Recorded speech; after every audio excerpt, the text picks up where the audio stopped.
Hello guys.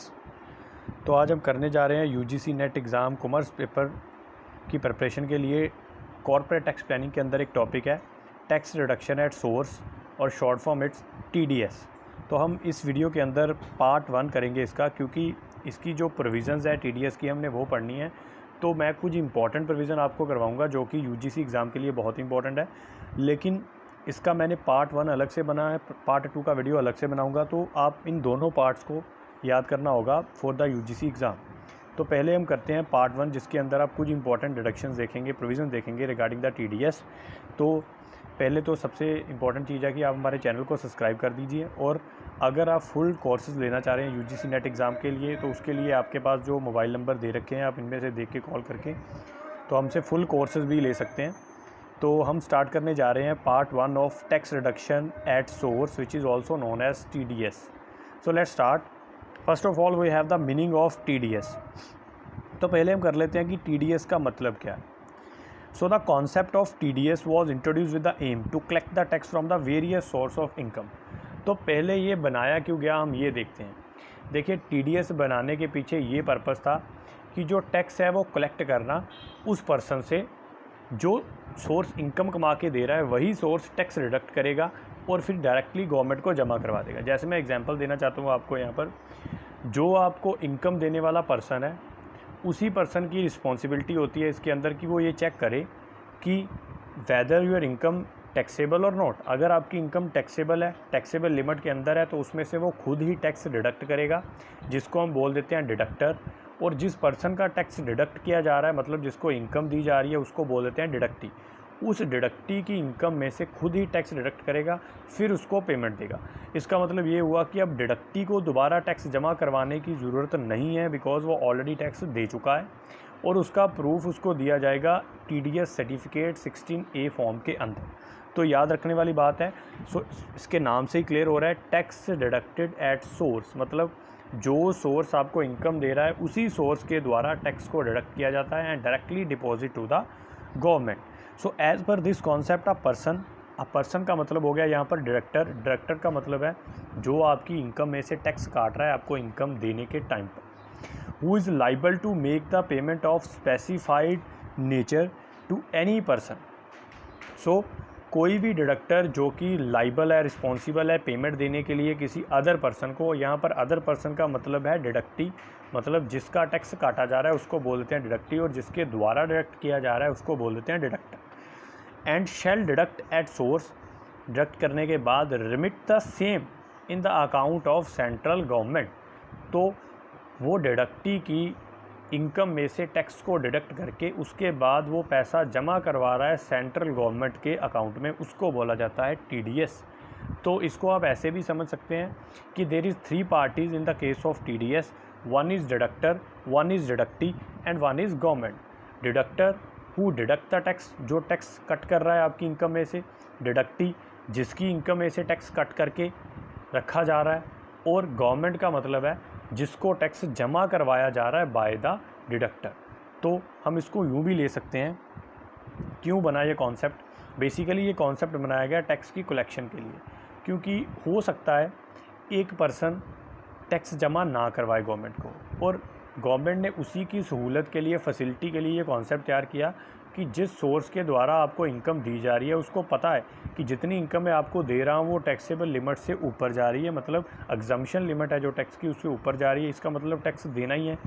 तो वो आपके बिहाफ पे टैक्स को डिडक्ट करने के बाद जमा करवा देता है। तो इस कॉन्सेप्ट को हम बोल देते हैं टीडीएस। सो टीडीएस डिडक्ट करने के लिए एक नंबर चाहिए होता है जिसको हम बोल देते हैं 10 नंबर।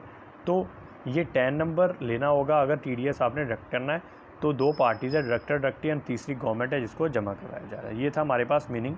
नेक्स्ट है मेरे पास प्रोविज़न, टीडीएस प्रोविज़न। तो यहाँ पर कुछ अलग अलग सेक्शंस है, सेक्शन वाइज प्रोविज़न है, लेकिन इस पार्ट के अंदर मैं कुछ सेक्शन लेने जा रहा हूँ, इंपॉर्टेंट सेक्शन। बाकी के सेक्शन में पार्ट 2 के अंदर कवर करूँगा। So first we have the first section that is deduction of tax from the salary.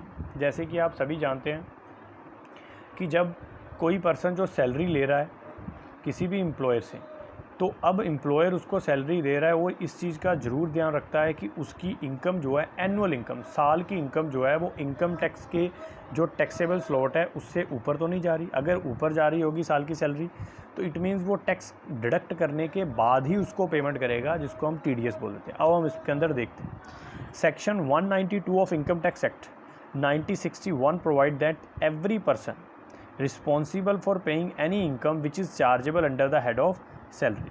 तो क्या कह रहा है, सेक्शन 192 है जो इनकम टैक्स एक्ट का, उसके अकॉर्डिंगली अगर कोई भी पर्सन इनकम ले रहा है under the head of salary, तो जो देने वाला है, जो जिसको हम एम्प्लॉयर बोल देते हैं, वो रिस्पॉन्सिबल है deduct the tax TDS if the salary covered under the और more than the taxable limits. No tax is required to be deduct at source unless the estimated salary income exceed the maximum amount of chargeable to applicable. उस case में tax deduct नहीं किया जाएगा अगर आपकी salary जो है वो टैक्सेबल लिमिट से ज़्यादा नहीं है। जैसे एग्जांपल के लिए आप ले सकते हैं, अगर मान लीजिए किसी पर्सन की सैलरी 2,50,000 से कम है एनुअली, तो अंडरस्टूड सी बात है कि उसके सैलरी में से TDS डिडक्ट नहीं किया जाएगा, क्योंकि टैक्सेबल लिमिट जो है 2,50,000 एनुअल, उससे आप कम है, नीचे हैं, तो इसलिए डिडक्ट नहीं किया जाएगा। लेकिन अगर किसी की मान लीजिए annual salary more than ₹3 lakh है, तो अंडरस्टूड है कि वो टैक्सेबल लिमिट से ऊपर जा रही है, तो एम्प्लॉयर जो भी सैलरी पे करेगा to the employee after the deduction of tax, उसमें से TDS पहले डिडक्ट करेगा, then make the payment. So it means कि TDS जो है सैलरी में से डिडक्ट करने के बाद पे किया जाएगा अगर वो टैक्सेबल है। और डिडक्ट कौन करेगा, एम्प्लॉयर। तो यहाँ पर एम्प्लॉयर बन गया deductor and employee is a deductive. And rate of tax on the basis of slabs, जो भी उस टाइम पे करंट इनकम टैक्स स्लैब चल रहा होगा उसी रेट के हिसाब से जो है वो TDS डिडक्ट किया जाएगा। तो this one is a provision. Next provision, deduction of tax from the interest on security. Interest on security deal with the section 193। तो पहले यहाँ पर मैं आपको क्लियर कर दूँ what is the meaning of securities. Guys, securities का मतलब होता है जैसे कोई NSS सर्टिफिकेट है, नेशनल सेविंग्स सर्टिफिकेट्स जो गवर्नमेंट द्वारा इशू किए जाते हैं, या फिर कोई और बॉन्ड्स है, या कोई अदर कोई सिक्योरिटी डॉक्यूमेंट्स है, all these are covered under this. तो ये सारे अंडर सेक्शन 193 है। अगर इस तरह के बॉन्ड्स या इस तरह के कोई भी सिक्योरिटी डॉक्यूमेंट्स के ऊपर आपको किसी भी तरह का कोई इंटरेस्ट मिल रहा है, तो ये जो इंटरेस्ट होता है इसको, इस इंटरेस्ट में से TDS डिडक्ट होगा विद सम कंडीशन। वो कंडीशन क्या है वो हमको पढ़नी पड़ेगी इसके अंदर। तो section 193 deal with the interest on security. तो यहाँ पर आपको सिक्योरिटीज़ का मतलब क्लियर है, उन सिक्योरिटीज़ के ऊपर मिलने वाले इंटरेस्ट की बात हो रही है। Where any payment is made in the nature of interest on security, the person responsible for making such payment of income, that person will responsible for deduct the tax deposit to the government. जो पर्सन इस तरह के interest की payment दे रहा है, me too से जो पर्सन इस तरह का इंटरेस्ट पे कर रहा है on the security, that person will responsible for deduct the tax, वही पर्सन TDS डिडक्ट करेगा and deposit to the government. तो जैसे हम एग्जांपल ले लेते हैं, एक नेशनल सेविंग सर्टिफिकेट्स किसी बैंक ने या किसी पोस्ट ऑफिस ने या किसी इंस्टीट्यूशन ने इशू किए। अब उन सेविंग सर्टिफिकेट्स के ऊपर आपको क्या मिल रहा है, मंथली या एनुअली या क्वार्टरली इंटरेस्ट। मान लेते हैं एनुअली उसके ऊपर इंटरेस्ट मिल रहा है, तो मान लीजिए इंटरेस्ट जो है वो जब आपको दिया जा रहा है उसकी अमाउंट इंटरेस्ट की 10,000 से ज़्यादा है। कंडीशन याद रखनी होगी क्योंकि एग्जम्पशन लिमिट है इसकी 10,000।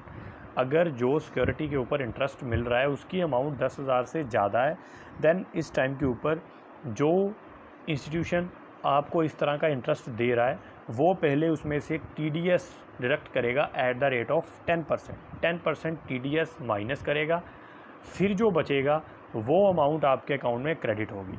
सो it means, simple meaning is that under section 193 if any interest paid on security but if the amount of such interest more than ₹10,000, then at the rate of 10% tax should be deducted by the department or by the deductor, then make the payment to the deductee.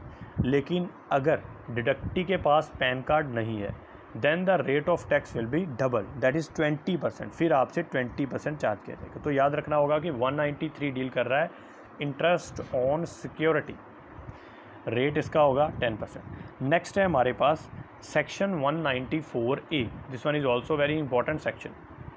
Interest income other than the interest on security. Interest income है but interest on securities के अलावा। तो ये इसमें थोड़ा सा confusion होगी आपको। मैं पहले आपकी कन्फ्यूज़न क्लियर कर दूं कि डिफरेंस क्या है। अभी हमने पीछे देखा इंटरेस्ट ऑन सिक्योरिटी, वहाँ पर सिक्योरिटी का मतलब हो गया जैसे कोई बॉन्ड्स हैं, जैसे कोई सेविंग सर्टिफिकेट्स है। लेकिन यहाँ पर आ रहा है interest but other than securities. It means यहाँ तो आपको बैंक के द्वारा इंटरेस्ट दिया जा रहा है, लाइक आपके एफडी पे इंटरेस्ट मिल रहा है, लाइक आपको सेविंग में इंटरेस्ट मिल रहा है, लाइक आपको पोस्ट ऑफिस वालों से इंटरेस्ट मिल रहा है। तो इस तरह के इंटरेस्ट की बात हो रही है यहाँ पर 194A के अंदर। तो हम देखेंगे 194A के अंदर किस तरह है। The interest other than the interest on security is subject to be a tax deducted at source, but if the amount of interest annually more than ₹10,000 तब इंटरेस्ट में से TDS डिडक्ट होगा अगर इंटरेस्ट की अमाउंट 10,000 या 10,000 से ज़्यादा होगी। अगर 10,000 या उससे कम है तो फिर इस केस के अंदर इंटरेस्ट में से TDS डिडक्ट नहीं होगा। अब इसको समझने वाली बात है, इंटरेस्ट नेचुरली आपको कौन दे रहा है इस केस के अंदर, ये याद रखना होगा। In the case of other than security here interest mean to say interest paid by bank और interest paid by any post office.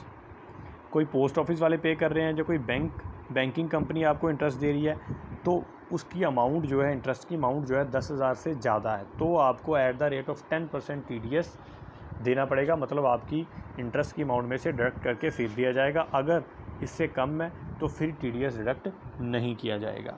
तो गाइस ये याद रखना होगा, इसके अंदर रेट है और कब डिडक्ट होगा, जब अमाउंट जो है, जो इंटरेस्ट की अमाउंट जो है वो 10,000 से ज़्यादा है। So next we have the payment to the contractor under section 194C। This one is also important section. देखिए 194C सेक्शन कहाँ पर अप्लाई होता है, पहले मैं ये आपको क्लियर कर दूँ कि what is the meaning of a contract. देखिए कॉन्ट्रैक्ट का यहाँ पर मतलब है job work, fabrication, contract, all these terms are covered under this section 194C। तो इसके लिए क्या करना होता है, मान लीजिए आपने किसी का एक कॉन्ट्रैक्ट लिया कि मैंने आपको सारा, डिडक्टी ने आपको सारा मटेरियल दे दिया, उसने बोला कि ये मेरा सारा मटेरियल है, आप सिर्फ आपका काम है आप इस मटेरियल के ऊपर थोड़ा जॉब वर्क करें, थोड़ा अपना दिमाग लगाएं, अपनी थोड़ी मशीन्स इसके ऊपर यूज़ करें और इसको कन्वर्ट कर दें किसी अदर मटेरियल के अंदर, मतलब इसको फिनिश में कन्वर्ट कर दिया जाए। तो अब देखा जाए तो ये क्या हो रहा है, बेसिकली ये सिर्फ एक जॉब वर्क किया जा रहा है। यहाँ पर कोई मैन्युफैक्चरिंग नहीं हो रही, ट्रेडिंग नहीं हो रही, ये एक जॉब वर्क हो रहा है क्योंकि किसी ने आपको सारा कुछ दे दिया, आपने सिर्फ उसके ऊपर अपनी मशीन और माइंड और लेबर यूज़ किया। So that's basically also covered under the section 194C।